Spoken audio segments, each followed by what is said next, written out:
On va parler aujourd'hui d'un sujet très important pour tous les commerciaux, c'est le poison de tous les vendeurs. À un moment ou un autre de ta carrière, tu vas être impacté par ce poison. Mark Twain, dans une citation, nous dit « Ce n'est pas ce que vous ne savez pas qui vous pose un problème, c'est ce que vous savez avec certitude et qui n'est pas vrai. » Alors, cette citation souligne l'importance de remettre en question nos certitudes plutôt que de s'inquiéter de ce que nous ignorons.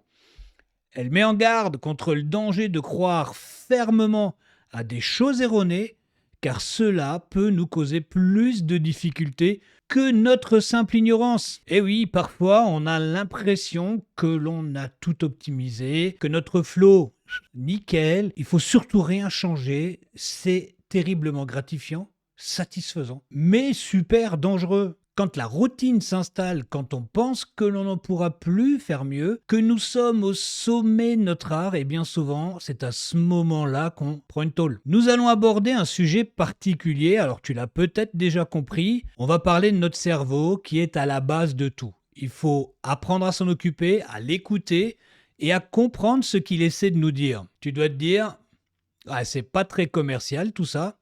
Eh bien, je te garantis que c'est tout le contraire. Écoute bien jusqu'à la fin car cette vidéo risque de changer ta vie de commercial. Alors connais-tu le plus grand poison des vendeurs aujourd'hui? Le truc qui arrive à tout le monde sans même t'en rendre compte et qui va pas être simple à gérer. Éviter de tomber dans les habitudes peut être un véritable défi, surtout lorsqu'on cherche à maintenir son job stimulant et avoir plein de bons résultats. Les habitudes, bien qu'elles soient pratiques dans une grande majorité des cas, peuvent devenir des routines automatiques super néfastes, qui rendent le travail moins fun et qui nous coupent parfois avec le temps de notre potentiel de vendeur. Tu deviens moins performant silencieusement, à petit feu, tu t'en aperçois même pas. Dans la grande majorité des cas, quand les résultats baissent, les doutes s'installent et tu t'enfonces, sans même en prendre une réelle conscience. Je vais essayer de te donner des axes pour comprendre comment éviter ce poison silencieux pour t'aider à sortir la tête du seau. Commence par te poser une question très simple. Te connais-tu aussi bien que ça? Comment peux-tu éviter de tomber dans les habitudes inconscientes? Pour comprendre ces habitudes inconscientes, il te faut d'abord prendre conscience que nous passons environ 90% de notre journée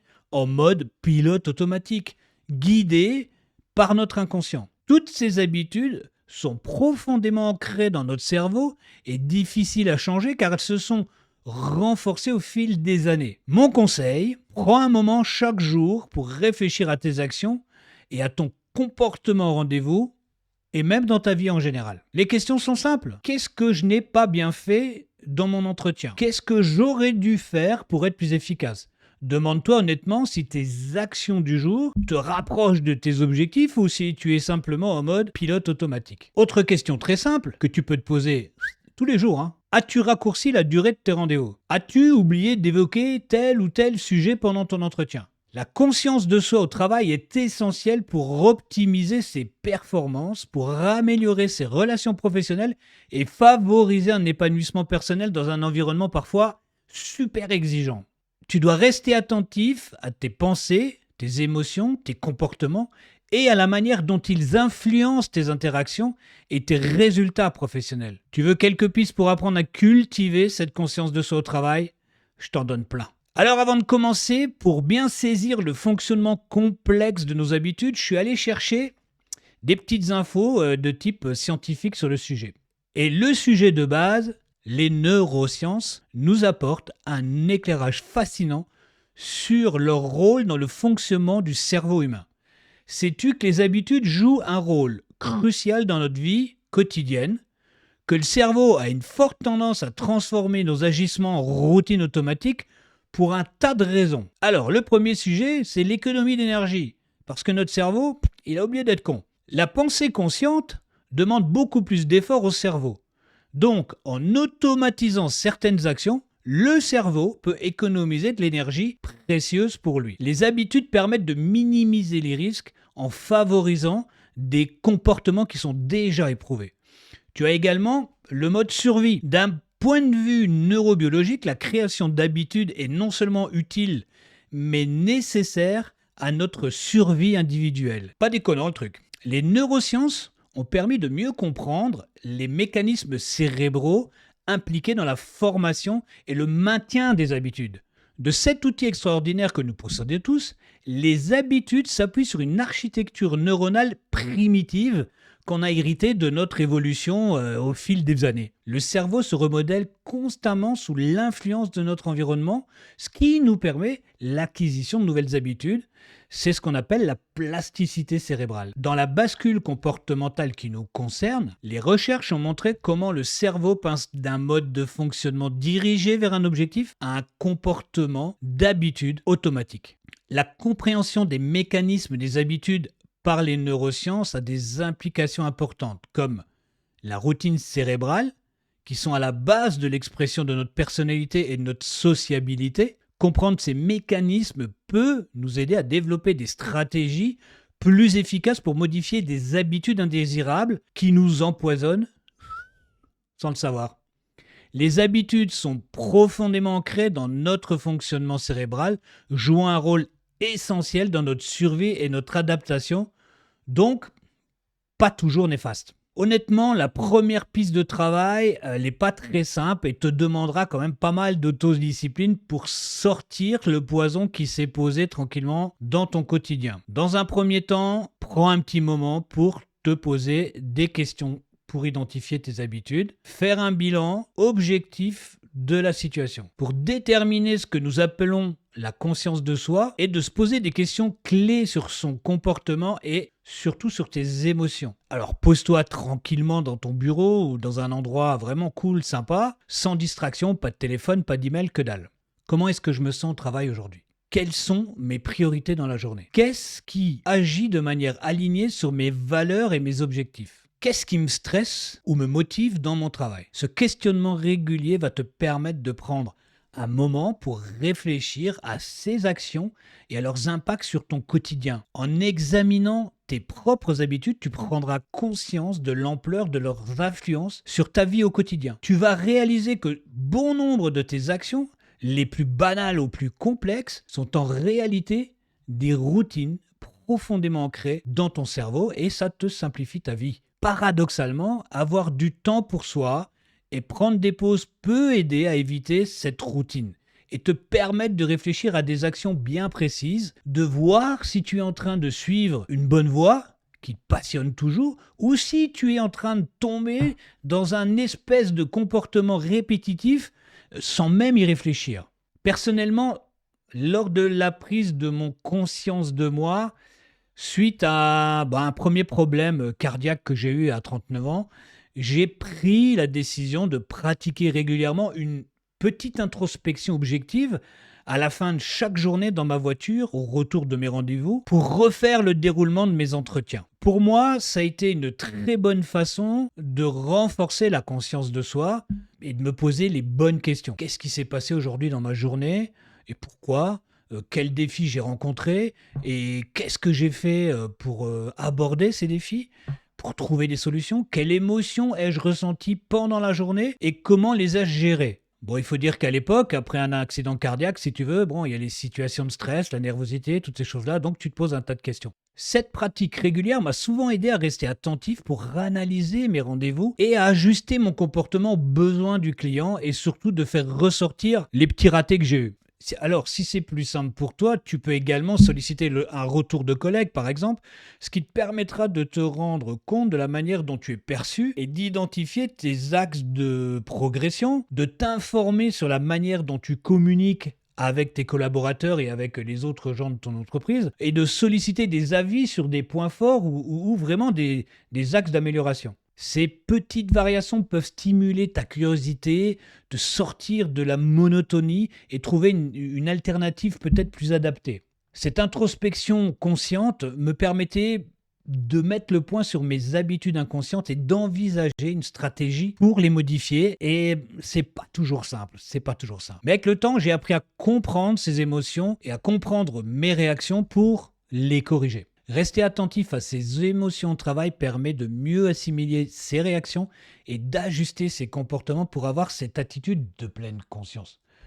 Cette approche accessible à tous et pratiquée quotidiennement peut améliorer ta qualité de vie et ton bien-être, je dirais, en général. Cela implique également de se concentrer sur le moment présent sans jugement, ce qui permet d'identifier plus facilement ses pensées et ses émotions. Prends des pauses régulièrement, respirer profondément et te recentrer sur ton objectif du moment. Essaie de réduire les distractions en te concentrant pleinement sur la tâche que tu es en train de faire. Pour bien faire, commence par la pratique de l'écoute active lors des entretiens pour être pleinement attentif aux besoins et aux perspectives de ton prospect. Cela va réduire ton stress, ton anxiété dans une découverte client par exemple, ou la présentation d'une offre, avec une grande amélioration de ta concentration et de ta mémoire accessoirement. Alors, Maître Yoda disait « Reconnaître tes forces et tes faiblesses, tu vas apprendre. » Une conscience de soi développée permet de mieux identifier ses forces, ses faiblesses, ce qui peut être un levier puissant pour s'améliorer dans son job de vendeur et même dans ta vie privée. Tu dois sortir de ta zone de confort car c'est un excellent moyen de se secouer et de secouer ta routine quotidienne au boulot. Cela ne signifie pas non plus de prendre des risques extrêmes, mais plutôt d'accepter de faire des choses qui te font un peu peur, mais qui sont différentes de ton quotidien habituel. Commence par te poser des questions simples, objectives. Quelles sont mes compétences clés, la base? Quelles sont les compétences que je pourrais développer pour être plus performant? Dans quel type de situation je me sens le plus à l'aise? Et dans quelle situation ai-je du mal à performer? Souvent, après quelques années de pratique dans une entreprise, tous les vendeurs, à un moment ou à un autre, va changer sa manière de présenter ses produits ou ses services. Et avec le temps, une routine s'installe et le vendeur va se diriger vers la simplicité. Il aura tendance à prendre des raccourcis et donc à réduire le temps de présentation et donc la qualité de son rendez-vous. Et boum, le poison s'est installé tranquillement. Alors, toi, aujourd'hui, oui, toi qui me regardes, t'en es où aujourd'hui? Tu as peut-être envie de savoir des trucs? Tu veux savoir comment revenir sur les actes conscients?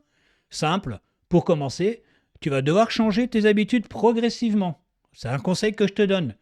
Plutôt que d'essayer de vouloir bouleverser tout d'un coup, essaie de changer une petite habitude à la fois. Cela peut être quelque chose aussi simple que de se réorganiser dans une journée, reprendre un argumentaire produit à la base, revoir une introduction de présentation qu'on avait en rendez-vous. Cette petite variation peut avoir un grand impact sur ta façon dont tu vis ta journée au quotidien.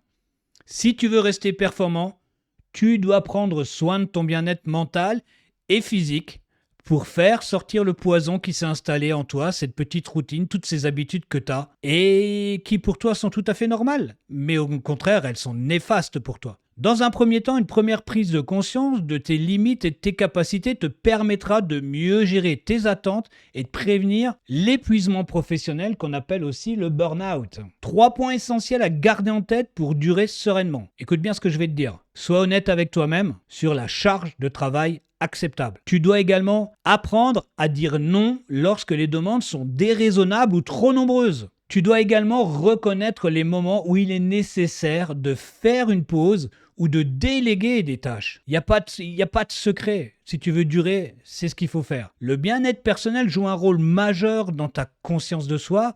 Si tu les négliges, tu négliges ta santé physique et mentale, il devient plus difficile de rester concentré et d'avoir une vision claire de soi-même. Donc, tu auras forcément des dégâts au niveau professionnel. C'est indéniable. Tu dois impérativement prendre soin de ton bien-être. Fais de l'exercice régulièrement pour réduire ton stress et augmenter ton énergie. Fais du vélo, fais de la course à pied, fais de la marche.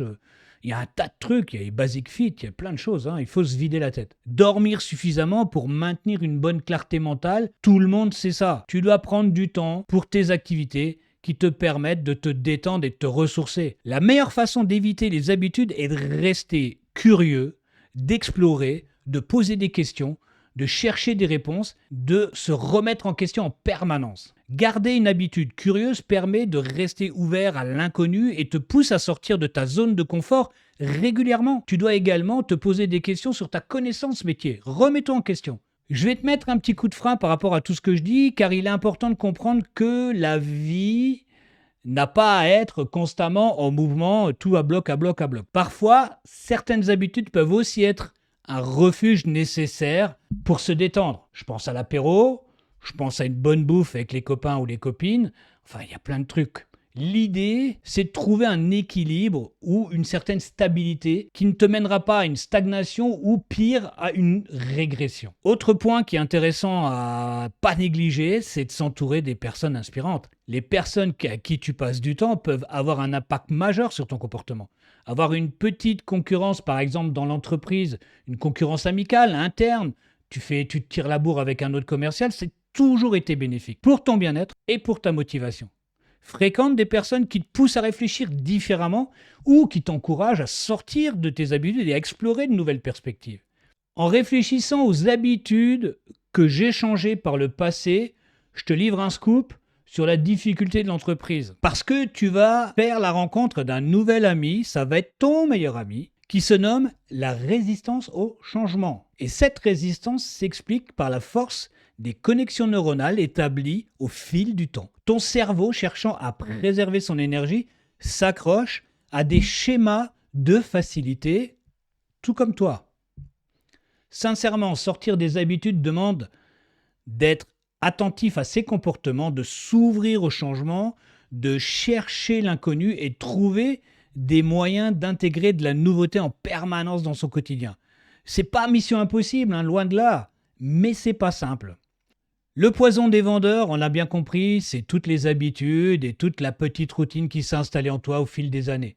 La conscience de soi ne doit pas être une occasion de se critiquer de manière négative ou de te flageller en permanence. La conscience de soi au travail consiste à être attentif à ses émotions, ses comportements et ses interactions, tout en prenant le temps de s'observer sans jugement. Tu dois prendre conscience que tes habitudes sont à la fois une force, elles permettent d'agir efficacement, et une limitation potentielle, elles peuvent vite t'enfermer dans des schémas inadaptés de simplicité, de facilité.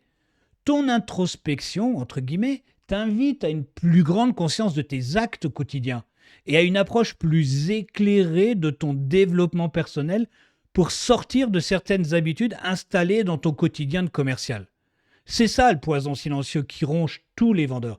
Et si tu veux le faire disparaître et redevenir un performeur, il n'y a pas de secret, il faut passer par cette étape. C'est une pratique qui demande du temps et surtout de la régularité, mais qui va avoir un effet positif sur ta productivité pour ton bien-être et ta satisfaction professionnelle. Sur ce, merci de m'avoir regardé jusqu'au bout. Bien entendu, reste en contact. Tu peux t'abonner, cliquer sur le truc bleu, enfin tu connais la musique. Je te dis à bientôt et puis ciao ciao.